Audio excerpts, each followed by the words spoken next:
I feel like the importance of isolation isn't something that's really spoken about because we're in a lonely epidemic. But when you have seasons of isolation, one, that is God giving you that season of isolation. That's never anything to do with your life. That is you and God, and there's a reason for that. In my personal times of isolation, I would say during those seasons, I've probably learned more about myself than I ever had in my entire life. No matter how long the season is, whether it's a month, whether it's a year, I've learned an excruciating amount of detail about myself, and it exposes who you really are as a person. Because a lot of people, especially when you grow up in like secondary school or high school, wherever you're watching, you're not really isolated. Even though you might feel lonely, you might feel like you don't have friends or whatnot, but you're never really isolated because you're always surrounded by people. Even if you're in school, like a teacher's gonna talk to you. Somebody's gonna help you with what, like, you know, there's a level of comfort in this environment because you know that if you have troubles, you can go to a teacher, you can go to this person, you can do whatever. When you're in a season of isolation, it's just you and yourself and God. That's it. You, yourself, and God. That's all you have in a season of isolation. And in those moments, I'd say take that time to understand, one, why you're going through that isolation. Two, what is the point of it? Because everything in life has a purpose. Everything in life happens for a reason. So for you to be in that season of isolation, that means there's a lesson for you to be taught. Sorry. And you need to understand what that lesson is and take it in full stride. I feel like the reason a lot of people hate being isolated is because that's when you're stuck in your head a lot. You're thinking, you're looking at your life, you're looking at everything around you, and you're really taking into consideration what you're doing with your life and what's been going on in your life. And when people have those moments, they feel overwhelmed. They do feel overwhelmed, and that's when people go back out partying, drinking, smoking, whatever their vice is, to get away from the isolation instead of attacking it head on, because it's a very uncomfortable feeling for somebody to sit with, knowing that, oh, I need to change because of me. I feel like when people get that realization, a lot kicks into their head that they haven't been working as hard as they actually say they are. Because when you're surrounded by a group of people, it's easy to say, oh, I'm doing this, I'm doing that, because it's whatever. Everyone's going to go around in the group and say together what they've been doing, da-da-da-da-da-da. Results don't really matter because everyone's validating each other. When you're sat by yourself, there's no one to validate you. If you know you haven't done something, or you know you need to do this, it's just you. You have to take whole responsibility for that. You can't get validated by someone else telling you, yeah, no, you're doing well, you're doing good, keep it up. No, it's you, yourself, and that's it. And God. And God. So, I say, when you realize you're in a season of isolation, don't see it as something negative. Of course, you have your moments, you're going to be upset, it's going to be depressing, it's going to get really, really lonely. But the person that you will be when you come out of that season of isolation, because it never lasts forever, trust me.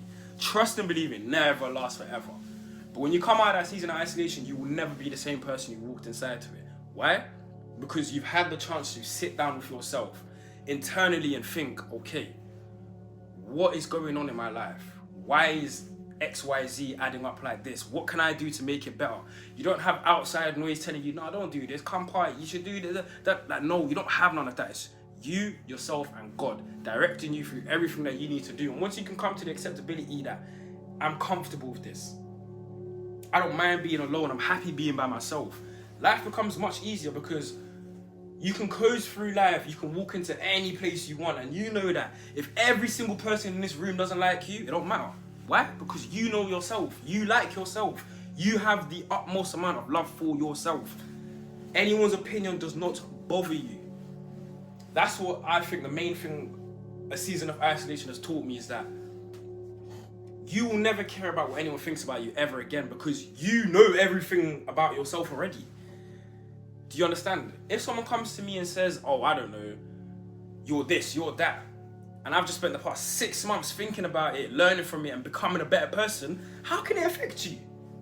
How? You take it with a smile, you say, fair enough, and you keep it stepping. Because at the end of the day, when you leave these seasons of isolations, as I said, you're going to be a new person, which means you're going to be introduced into new environments, new people.